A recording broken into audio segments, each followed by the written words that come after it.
Well, would you look at that? It's that time of year again. The new year. You can tell by the sound of fireworks outside. That might have been a gunshot. I guess I should probably look at what I've accomplished this year. Okay, not much, but it could have been worse. 2023 is what I'd say one of the greatest years in gaming in the last decade, but maybe even of all time. We got so many great entries into so many franchises like Alan Wake 2, Baldur's Gate 3, and Starfield. Okay, they can't all be winners. My personal favorites included Marvel, Spider-Man 2, Pikmin 4, Mario Wonder. I'm sure you can guess what I bring to the table by that lineup alone, but my point still stands that 2023 was one of the greatest years for gaming as a media, which is good because it served as a nice distraction from the absolute chaos happening everywhere else in the world. 2024, not so much. I know that most gaming companies are taking a break from 2023 because of how much they released, with Nintendo gearing up to release a new console in 2025, Microsoft still depressed because of the release of Starfield last year, and Sony being Sony because they have given up. Not really, but it damn feels like it sometimes. But why don't we go through this year chronologically to see how meh of a year this was for the game industry? Every time I say meh, I think of the Emoji Movie. Starting off in January, coming straight out of 2023, we got a few notable games. What I found most interesting was a new Suicide Squad game by the name of Suicide Squad Kill the Justice League. The reason why I was so interested in this game is because it takes place in the same universe and picks up from some of the plot threads from the Batman Arkham series, which I believe to be some of the greatest superhero games ever created, with an engaging and emotional story, some fun gameplay, and what if I told you Suicide Squad Kill the Justice League has none of that?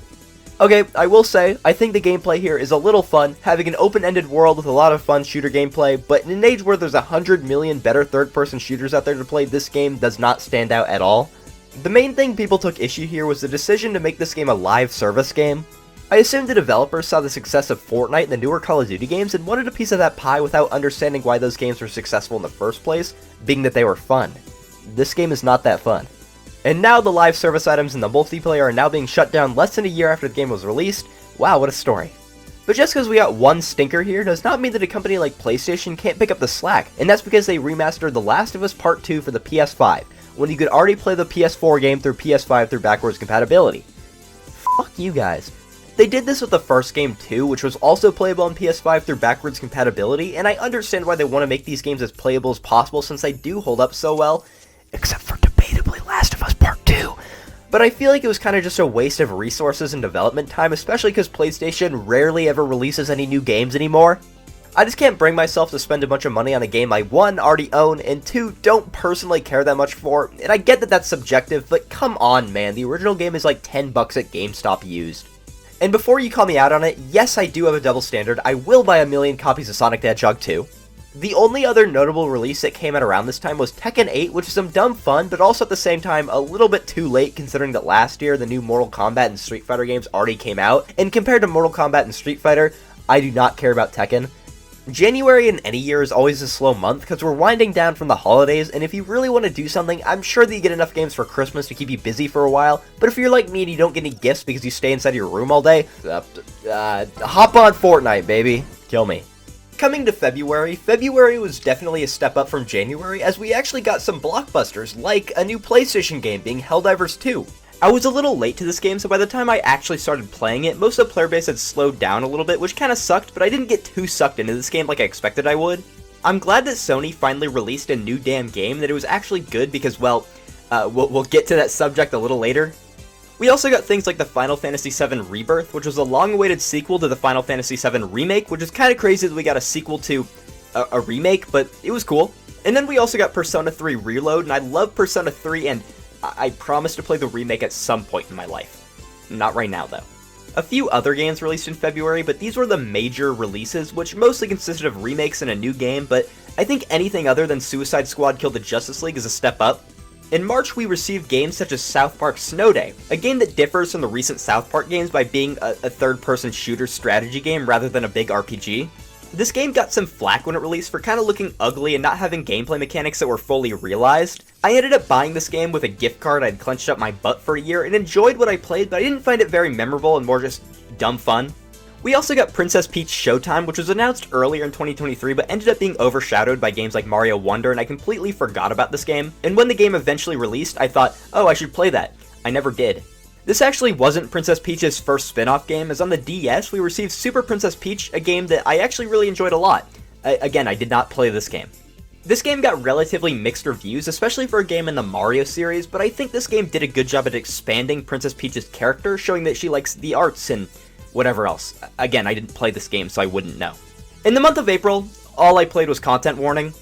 I was told that this game had the same energy as Lethal Company, which was one of my favorite multiplayer games last year, and I actually really ended up enjoying this game too. In this game, you must go to abandoned places and record monsters so you can take the footage back to the surface and get views as your quota or you die. It's like the Mr. Beast Industrial Complex. That's topical, right? I really like this game, but so many of these multiplayer games can die out so quickly, it can almost feel like a waste of money or time to finally give into it. Because by the time you start to really have fun and understand how to play the game, everyone is already off to the next thing. Trust me, I still beg to play Lethal Company. This month, a new Teenage Mutant Ninja Turtles arcade game came out called Revenge of the Mutants. I remember seeing an advertisement for this game in the theater when I was watching Ghostbusters Frozen Empire. Sure put a great taste in my mouth for the game. Again, if you didn't get the memo, I didn't play it. In May, Hades 2 went up for early access, and I was so excited for this game because I love the original Hades and I sunk so much time into it. I played a tiny bit of Hades 2, but it honestly never captivated me as much as the original. I think that I really need to take the time to sink my teeth into this game and dedicate dozens of hours of my life to playing this game, but damn, I forgot I had responsibilities. My responsibilities are playing Fortnite, but still. A game I did end up playing a lot was Endless Ocean Luminous, because I remember playing the original game on the Wii a little bit when I was younger. I really think that this new game had some breathtaking environments, like it's an endless ocean, but after I played it for like a dozen hours or so, it felt kind of like I had seen everything, even though it's literally an endless ocean with generative worlds like Minecraft. A game I also played quite a bit this month was Animal Well, which is a game published by one of my favorite creators, Video Game Donkey. Thanks for choosing Pizza Hut. How can I help you this morning? Is this Pizza Hut?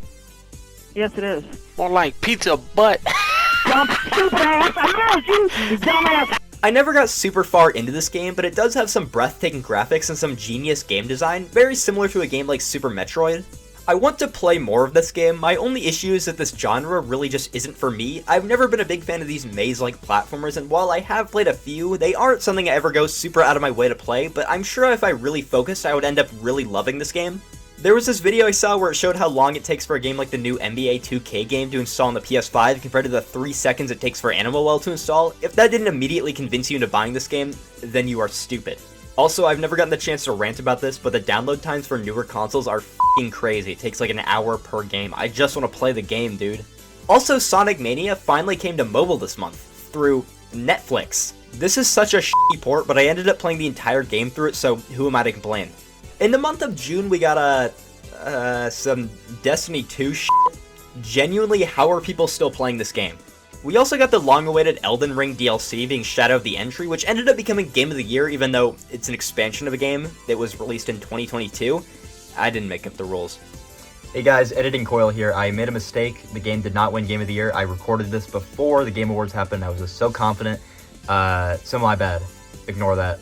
But while everyone else was playing Elden Ring and assaulting their desks, I was busy playing Super Monkey Ball Banana Rumble and assaulting my controller. I love myself a good Monkey Ball game to shut my brain off to. I live a hard life considering that there are like 3 good Monkey Ball games. This game was fine. I think it just lost a lot of the tough-as-nails physics platforming that the original games had and now just feels kinda soulless? I don't know. A remaster of Luigi's Mansion Dark Moon from the 3DS ended up coming to the Switch this month. A game that was released over 11 years ago for a handheld console that was also like 40 bucks. Make it 60 now. Also include less content by shortening the title. This game is fine. I played this game a lot when I was younger on the 3DS, but it only makes me wonder why Nintendo put the development time into putting a game like this on the Switch when there are so many other great 3DS games that may be stuck on that console forever, like Kid Icarus Uprising, and if it had to be a Mario game, why couldn't it have just been Mario 3D Land? I guess you could say that Nintendo flew too close to the sun. Get it? Get it? In July, we got Nintendo World Championships NES Edition. That's about it. I bought this game because it came with a cool gold cartridge, and I only played a tiny bit of the game itself. I really am a consumer whore. August, back to school. Cool, you get World of Goo 2. I like the original World of Goo game on WiiWare, and I quite like the sequel, so cool. What I cared about most this month was Five Nights at Freddy's Into the Pit, a game originally meant to be released on the Super Nintendo in limited quantities until the developers had so many cool ideas it ended up becoming a big thing and became the big Five Nights at Freddy's release for the year. I still need to get to this game. As a big Five Nights at Freddy's fan, I'm surprised I haven't actually played this game, especially when I was so excited for it, but as I said for many other games here, I will get to it. What I actually played this month was Valve's Deadlock. Valve is one of my favorite game publishers out there, making some of my favorite series like Half-Life and Portal. I was lucky enough to be given early access to Deadlock on Steam because the game technically doesn't release until sometime in 2025, and I really like this game. But also kinda not. This game is really fun, but includes none of the things that I fell in love with Valve games for. Their weird characters, fun humor, but this game is really nothing like the others. This game is basically just Overwatch if Overwatch didn't f***ing suck and the player base was decent, so while I played quite a bit of this game, I couldn't really get into it as much as I did with Valve's other multiplayer titles like Team Fortress 2. This game almost feels like they tried to replace Team Fortress 2 because for so many years the servers in that game have been put to shit, so they just released this game. Too bad this game is far worse and completely different from Team Fortress 2. I'll talk more in depth about this game someday, but I honestly kinda like this game as like junk food, but I really hope this isn't where Valve is heading as a game company. Please make a new Portal game. The most interesting, but for all the wrong reasons, game that released this month was a new PlayStation game called Concord. This game was a polished yet basic and boring MOBA game just like Overwatch, but I'm gonna be straight up, I had no idea this game was a thing until it was too late. The advertising for this game was next to nothing. I heard absolutely nothing about this game, and turns out I wasn't the only one. Only around 25,000 people bought this game, which is comically little for a big PlayStation release, and by the second day of release, the active player base was down to fewer than 1,000 players. The second day of release. It's kinda sad because supposedly Sony lost over $1 billion on this game, meaning they're gonna take it out on the developers, leading to less games getting released, which was already a problem. I wouldn't have played this game either way, but it really sucks and just shows how terrible the game industry is right now. In September, my second least favorite month, we got games such as Funko Fusion, starring Funko Pops. Now I won't lie, I myself own a few Funko Pops, as if I really like a character and they don't get a lot of merchandise, I'll bite the bullet and buy a Funko Pop, but I would be lying if I said I liked how these collectibles look. The big black eyes look more creepy if anything. It fits well in Freddy Fazbear, however. I just looked it up, there's over 15,000 of these, who the f*** is buying these? Oh. This game caught my interest during the PlayStation Showcase back in September because I saw Freddy Fazbear and Scott Pilgrim and my virgin sense started tingling, and then I promptly forgot about this game until I heard it sucked like a week later. All I know is that we have a full remake of the original Five Nights at Freddy's here, just with Funko Pops, so we finally got a modern remake of the original FNAF. Welcome back, FNAF Plus. Welcome back. We also got The Legend of Zelda Echoes of Wisdom this month, which was a new take on the Zelda series, giving us the second playable appearance of Princess Zelda, only ever being playable in that one CDI game. God, I'm getting flashbacks just thinking about it. I like this game a lot, and it was a fun dozen or so hours to play while not intoxicated, because I actually have to think about this game. My worst nightmare. But the game I was most excited for this month was Astrobot, the first full game starring Astrobot, PlayStation's relatively new mascot who had only really appeared in tech demos beforehand. This game f***ing rocks, man. It just feels so good to play, and I really have no qualms about it. Besides maybe the game length, I want more. Good thing this game is getting some DLC. I can't say too much about it because honestly this is just a game you need to play for yourself to begin to understand how good it is. Also I want to save this game for the future, so keep that between me and you. Hey guys, Editing Coil here. This game won Game of the Year, not Elden Ring. Play the damn game, I voted for it. Now October was my frickin' month, man. Do you wanna know why? It definitely wasn't for Call of Duty Black Ops 6, but a $50 re-release of a 13-year-old Sonic game. I love capitalism! Sonic X Shadow Generations released this month, remastering the original Sonic Generations from 2011, which is already one of my favorite Sonic games, but also adding a whole expansion almost the same length as the base game starring Shadow called Shadow Generations. I was so excited for this game. It had been years since we got any quality Sonic Boost gameplay, and finally, we got the second best one. There, I said it. Fuck Sonic Unleashed. The Shadow Generations portion of this game was made to capitalize off of the Sonic Movie 3 hype, which is completely fine by me. In fact, as I'm recording this, I've seen Sonic Movie 3 about 4 times. This game was excellent, and especially coming with Sonic Generations as well, I would say this is the most bang for your buck Sonic game you can buy right now. And also later this month we got Call of Duty Black Ops 6. Yeah, you can see where my priorities lay. Now, I'm not the biggest Call of Duty fan, I just personally don't care to buy a variation of the same game released every year for full price with microtransactions inside of the game, but from what I know, this is probably the best Call of Duty game released in years. The only Call of Duty I've played in years is getting the Homelander skin in Warzone. I look like this, do I really look like the main target audience for a Call of Duty game? We also got the Silent Hill 2 remake, which looks amazing and I can't wait to play, along with a brand new Mario Party, which used to come out every year, but now only releases like once every blue moon. No, I'm not the biggest Mario Party fan out there. I think it's dumb fun, but it's not my personal favorite party game. For me, I always pull up with Tetris 99, and this is probably the best Mario Party game I've played ever. Granted, I haven't played all of them, and I am not the biggest fan of Mario Party, but I'm really happy for all you big Mario Party fans out there. Now please, make a new Mario Maker. Coming into November, we got a new Microsoft Flight Simulator game, which I always love seeing, although I need to install a mod to restore the Twin Towers. I can't look at the New York skyline without seeing those gray, ugly buildings. We also got Stalker 2 Heart of Chernobyl, which is definitely in my backlog, as well as LEGO Horizon Adventures. I'm still yet to play Horizon Zero Dawn. I have a really hard time getting into these open world games. Most notably this month, we got a new Mario & Luigi RPG game, being Mario & Luigi Brothership. Now I won't lie, I've never been a big fan of these RPGs. I think they're really good, but I haven't taken the time to fully get into one. But it's really cool to see the revival of this series, especially with the shutdown of Alpha Dream back in 2019, essentially burying the series. Turns out this game wasn't that good though.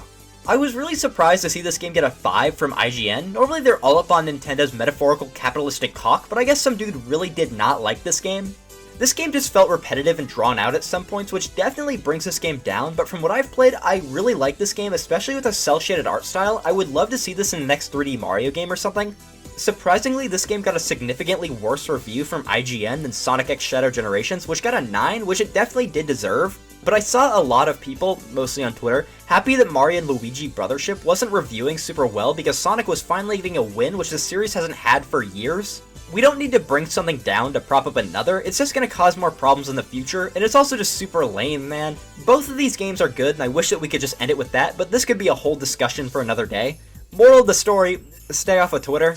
December, it's the last month of the year, and oh boy, it's Christmas. I can't wait to get Dogman Mission Impossible as a gift. You see, the title has paws in its name, and Dogman is a dog, and dogs have paws. See, look at my dog. He has paws. Wait, no, Dogman does not have paws. He's half human. What was I on about? Oh yeah, the Dogman movie's coming out in 2025. Woohoo. Please make a sequel to Captain Underpants.